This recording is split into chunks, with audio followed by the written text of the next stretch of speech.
Stevie Ray Vaughan. All-time low. Blink-182. Bob Dylan. You're not anybody until you played the Chance, basically, in Poughkeepsie.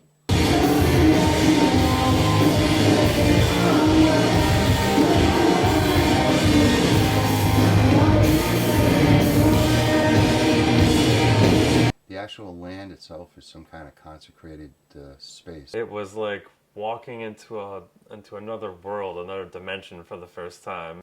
Super classic with the old stained windows. Kind of looks like it's some old saloon, but I guess it was some theater or something. Well, the history of the building, I mean, originally it was a movie theater. Back in the early 1900s, it was called the Duchess Theater. In the mid-40s, 50s, it was a vaudeville theater, and then, eventually it was converted into a nightclub bar. It was called the Last Chance Saloon, Frivolous Sal's Last Chance Saloon. And then it ran from like 1970 to like 77, and that was the Larry Plover era. That's when the Police first played their U.S. date here back in 76. The Police show where about 10,000 people in Poughkeepsie all said they were there on a snowstorm night, but I think it was actually a handful, less than 20. It's become a legend that everybody says they've been there, and there was really only 6 people there. It closed for a while, and a guy, Peter Francis, had bought the Chance, believe it or not, in an auction. And I believe that was like 1979 or 1980. He put the levels that you see there now. Metropolitan Entertainment bought it in I think it was mid-80s from Peter Francis.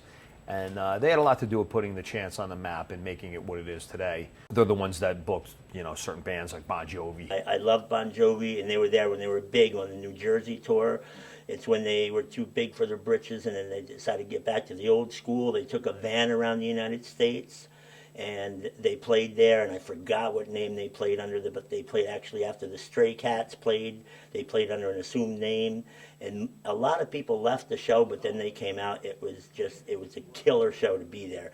Kenny Koberger, the Metropolitan Entertainment, wound up going out of business, and then Peter Francis took it back, and then I wound up buying it in 1994 from Peter Francis. It's a long-standing relationship. As long as Frank and the Chance are there with WPDH, it's always going to be a great relationship. Hudson Valley loves music, so as long as they keep loving it, I think the venue will keep making memories for more generations. It's great. It's an important part of the musical community for artists.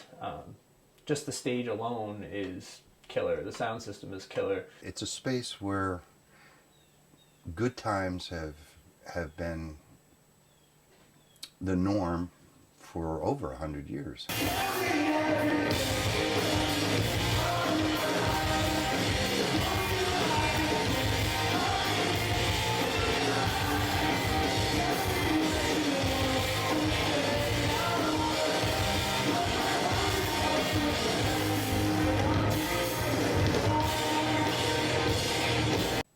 Plus, another good thing about the Chance was there were always some beautiful babes there.